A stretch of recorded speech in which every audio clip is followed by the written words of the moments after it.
সুপ্রদর্শক, আজকে আমাদের মাঝে উপস্থিত রয়েছেন সঙ্গীত শিল্পী ফাইজা ফারজানা আলিফ। শুভ সকাল, কেমন আছেন? এই তো ভালো।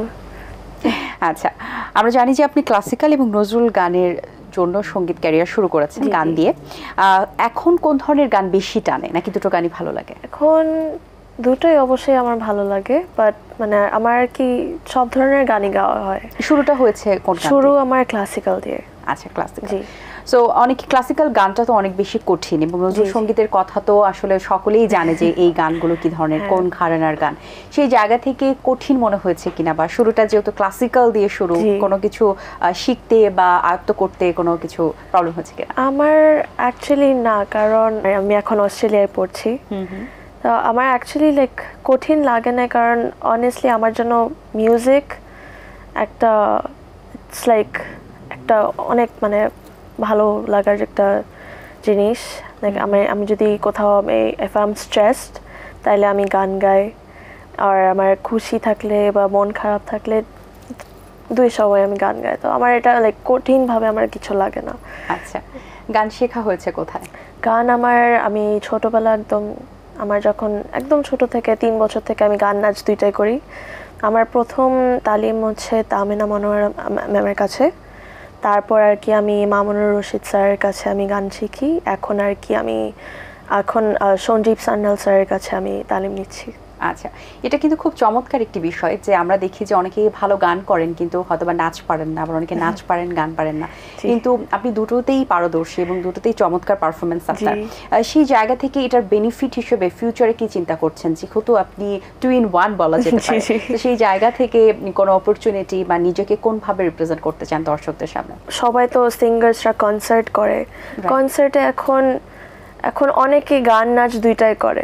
ওই হিসাব থেকে কিন্তু এখন এখানেও জাস্ট গান করলেও তো হয় না। এখন আমার যদি একটা ট্যালেন্ট থাকে, আমার দেখানো উচিত, আমি আই ক্যান শো ইট। এই যে প্রতিষ্ঠান থেকে যে ক্যারিয়ারটা গড়া, ক্যারিয়ারের জায়গা থেকে কতটা ইফেক্টিভ হয়েছে? এটা বলতে গেলে ফুল জার্নিটা লাইক 12 ইয়ার্সের জার্নি, দুইটাই গান নাচের জন্য। তো অনেক ফ্রেন্ডসদের সাথে, নতুন নতুন মানুষদের সাথে দেখা হয়, টিচাররা তো থাকেই, সব সময় আমাদের পাশে থাকে। ওই হিসাবে তো মেন্টালি অনেকভাবে আমাদেরকে ম্যাচুরিটি লেভেলটা আমাদের বাড়ে। ওই হিসাবে তারপরে ক্যারিয়ারের জন্য টিচাররা তো থাকে, বললে অনেক লাইক কনফিডেন্স বুস্ট করে দেয়। তারপর আমাদেরকে চিনায় দেয়, মানে দেখায় দেয় যে আমাদের সাথে সব সময় থাকে, এখনো গেইন করা যায় আসলে জায়গা থেকে, সেটাই আর কি।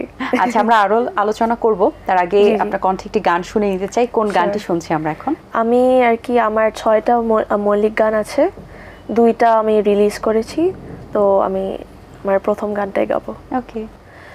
অকারণে চোখে জল ঝরে না, মেঘে ছাড়া বৃষ্টিও পড়ে না, অকারণে চোখে জল ঝরে না,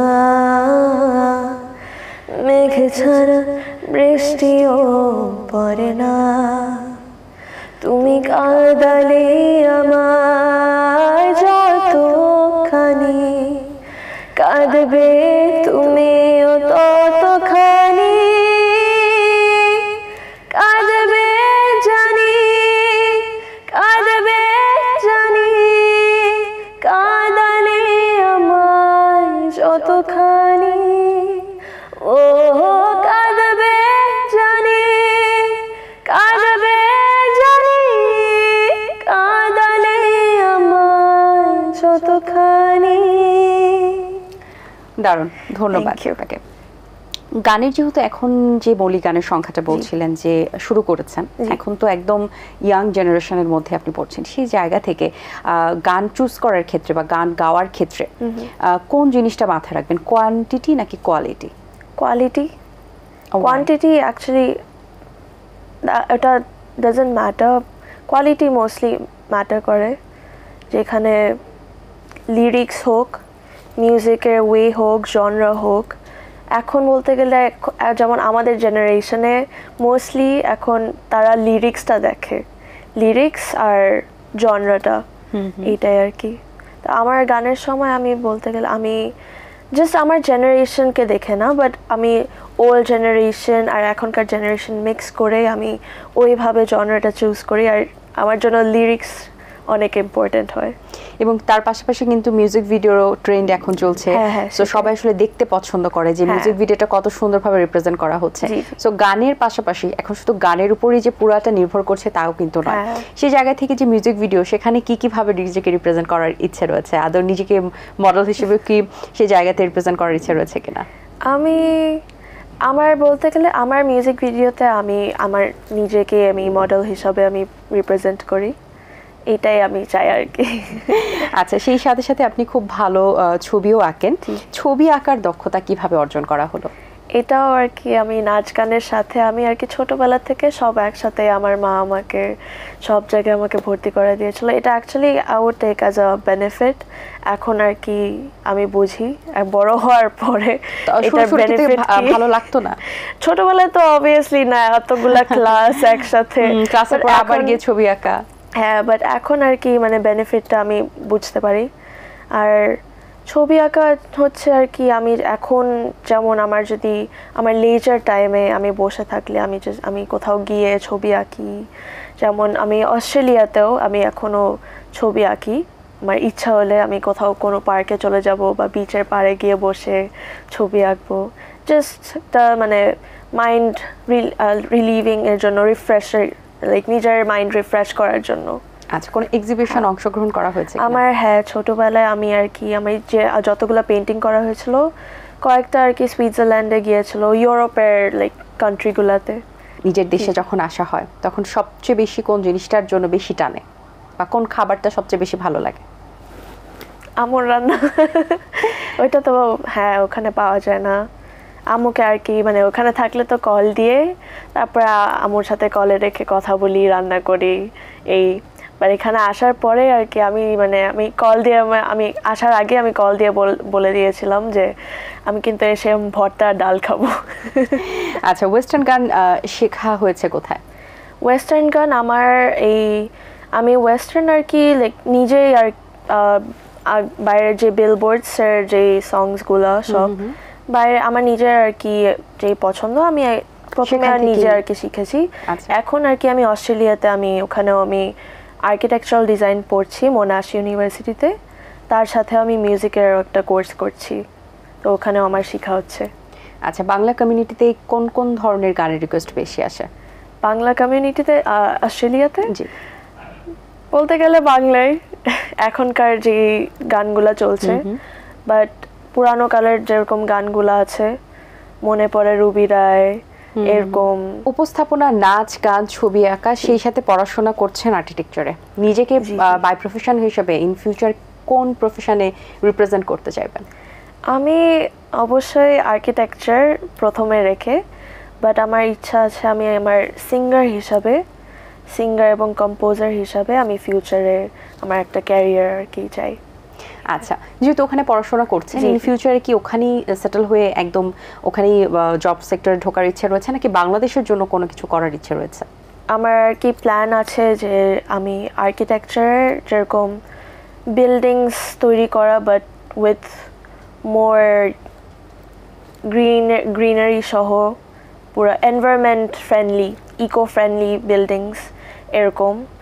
আর মিউজিকের ক্ষেত্রে তো আমার তো ইচ্ছা যাতে এখন তো অবশ্যই যেরকম মুজা, জেফার সবাই তারা এখন গ্লোবালি চেনা হচ্ছে, তো সেইভাবে আর কি আমি আরও আগাতে চাই এই মিউজিক ইন্ডাস্ট্রিতে, বাংলাদেশের মিউজিক ইন্ডাস্ট্রিতে, তো এটাই আর কি।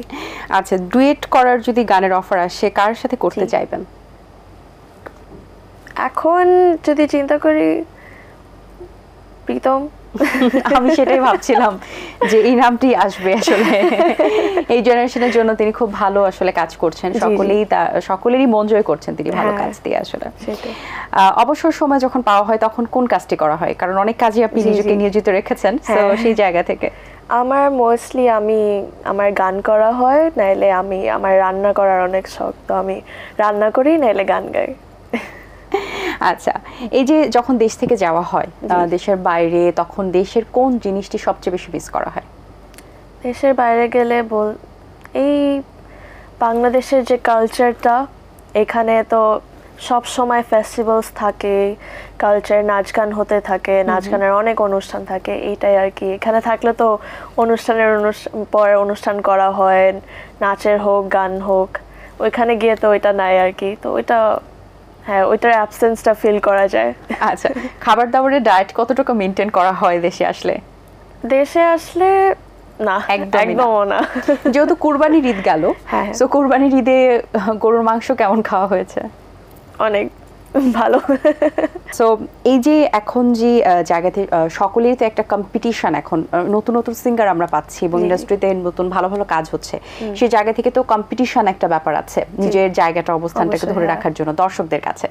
সো নিজেকে অ্যাক্টিভ হওয়াটা খুব বেশি জরুরি। যেহেতু পড়াশোনার পাশাপাশি আপনি গানের সেক্টরে আছেন, তো স্বাভাবিকভাবে পড়াশোনা ফার্স্ট প্রায়োরিটি, দেন বাকি সবকিছু। তো পড়াশোনাতে একটু হ্যাম্পার হয়, তার পাশাপাশিও একটু জানতে চাই যে নিজের জায়গাটা ধরে রাখার জন্য দর্শকদের কাছে কতটুকু অ্যাক্টিভেট থাকা হচ্ছে? আমি প্রত্যেক বলতে গেলে মান্থলি যদি বলি, আমার পড়াশোনা বলতে গেলে আমার উইকলি পড়াশোনা শেষ করার পরে আমি মিউজিকটা নিয়ে বসি, যাতে আমার কোনো দিকে হ্যাম্পার না হয়। মানে আমার লাইক অ্যাসাইনমেন্টসও শেষ হয়ে যায়, তারপরে তো আমার ফ্রি টাইম থাকে, লেজার টাইম থাকে, তখন আমি মিউজিক নিয়ে কাজ করি। আচ্ছা, দারুণ।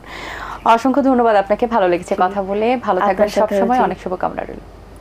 দর্শক, আশা করছি আজকের আয়োজন আপনাদের ভালো লেগেছে। আজ এই পর্যন্তই। আপনাদের সঙ্গে দেখা হবে আগামী পর্বে নতুন কারোর সঙ্গে। সেই পর্যন্ত ভালো থাকুন, সুস্থ থাকুন এবং এটিএন বাংলার সাথেই থাকুন। সকলকে আবারও আল্লাহ হাফেজ। দিন আসে দিন যায়, সময়টা চলে যায়, তবু আছি এই বেশ ভালো। জীবনটা রঙময়, যেভাবেই হওয়া চাই, নয় কবু সাদা কালো। এই আশাতে স্বপ্ন ভাসে, সুখ হাসে চোখে মুখে, চায়ের চুমুকে।